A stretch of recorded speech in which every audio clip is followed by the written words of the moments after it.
अगर कोई इंसान एक मरतबा गलती करे और माफ़ी तलब करे तो उसे माफ़ कर देना चाहिए, लेकिन वही इंसान अगर बार बार वही गलती करे तो क्या उसे माफ़ करना चाहिए? पाकिस्तान के नामवर फैमिली ब्लॉगर रजब भट्ट, जिन्होंने बहुत ही कम अरसा में अच्छी खासी फ़ैन फॉलोइंग हासिल कर ली, आजकल तनकीद का निशाना बनाया जा रहा है उन्हें, लेकिन उसकी वजूहात क्या है? कहीं ये जानकर सारा प्री प्लान तो नहीं?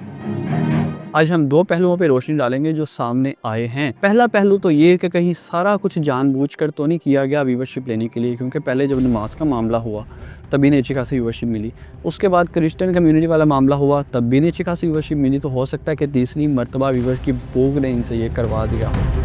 क्योंकि पाकिस्तान का कोई भी आम शहरी जिस पर ज़िंदगी में एक मरतबा FIR कट जाती है, पूरी ज़िंदगी वो बड़ा फूंक फूंक के कदम रखता है कि कहीं दोबारा मैं इस मसले में ना फंस जाऊँ। दूसरा सवाल ये जन्म लेता है कि जैसे ही वीडियो वायरल होती है, इन्होंने रातों रात एक वीडियो बनाई कि ठीक है फिर से मुलाकात होगी, काला ड्रेस इन्होंने पहना था और उसी दिन उसी रात ये उम्रे के लिए रवाना हो जाते हैं। इन्हें किस तरह से एकदम से फ़्लाइट मिल गई? पाकिस्तान के शहरियों ने तो महीनों से बुकिंग करवाई हुई है, रमज़ान मुबारक ने हमने उम्रे के लिए जाना है, लेकिन उन्हें तो फ़्लाइट नहीं मिलती, वो तो स्टे पर बैठे रहते हैं, अभी मिलेगी, अभी कोई बुक होगी, अभी कोई सीट फ्री होगी, लेकिन इन्हें रातों रात कैसे मिल गई?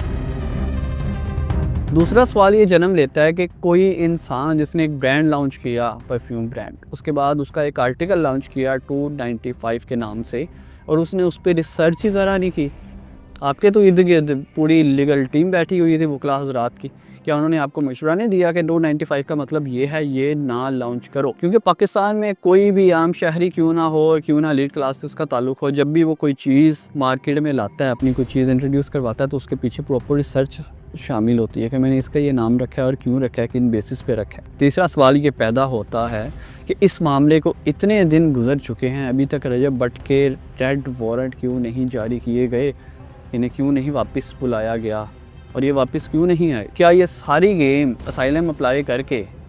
किसी मुल्क की नेशनैलिटी हासिल करने की तो नहीं थी? दूसरा पहलू ये पैदा होता है कि हो सकता है इसने जाने में ये गलती कर दी हो और बाद में माफ़ी तलब की हो, लेकिन माफ़ करने वाले इंसान कुछ भी नहीं है। इंसानों की औकात ही नहीं है कि किसी को माफ़ कर सकें।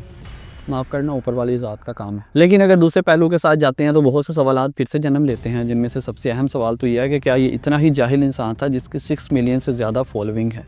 जो फैंस के साथ मीटअप प्लान करता फिरता है, जिससे फैमिलीज़ देखती हैं, बच्चे देखते हैं, स्टूडेंट देखते हैं, कारोबारी हजरात देखते हैं, लेकिन इसने एक बार भी नहीं सोचा कि मैं उन्हें क्या दिखा रहा हूँ, मैं उन्हें क्या बता रहा हूँ, मैं क्या कहने जा रहा हूँ। इसने बोलने से पहले एक मरतबा भी ना सोचा, और इस तरह की गलतियाँ ये पहले भी बहुत मरतबा करता आया है। कभी हमने डाला ले लिया है, पूरा माफिया स्टाइल है, तड़के ये हैं, हम ये कर देंगे, कभी उमर भट्ट के साथ इसकी लड़ाई, कभी मलिक रेहान के साथ लड़ाई, कभी किसी के साथ, कभी किसी के साथ।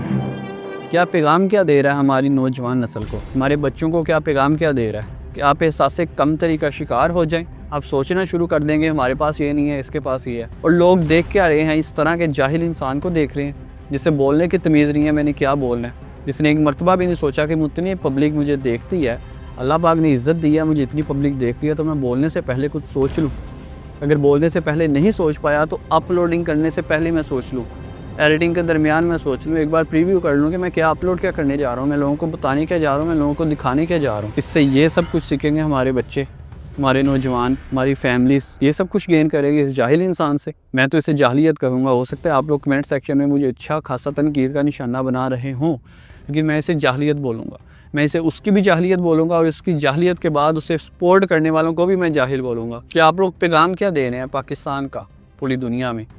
कि कोई भी उठेगा, कुछ भी बकवास याद करेगा, कुछ भी बोले और हम लोग उसे देखेंगे, हम लोग उसे व्यूवरशिप देखेंगे, हम लोग उसे प्रमोट करेंगे, वो फ़ैन फॉलोइंग के लिए, फ़ैन मीटअप के लिए कॉल दे देगा और हम पागलों की तरह उधर चले जाएंगे। या पैगाम दे रहे हैं। मैं तो उसे और उसके सारे देखने वालों को भी जाहिल ही कहूँगा। आखिर में पाकिस्तान में कानून नाफिज करने वाले इदारों से, हुक्काम वाला से मेरी यही गुजारिश है कि इस मामले को देखा जाए, इस पर नज़रसानी की जाए, और अगर इससे गलती से भी ये गलती हो गई है, ये गुनाह हो गया है, तो इस पर रोशनी डाली जाए, इसे प्रॉपर इन्वेस्टिगेट किया जाए, इसे थोड़ी बहुत सज़ा लाजमी दी जाए,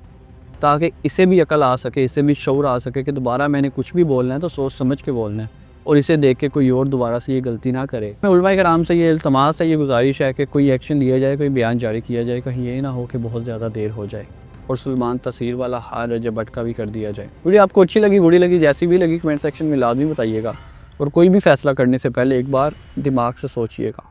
कि आप फ़ैसला क्या करने चाह रहे हैं। ज़रूर सोचिएगा कि आप किसे सपोर्ट करें, आप किसके हक़ में हैं, किसके ख़िलाफ़ हैं।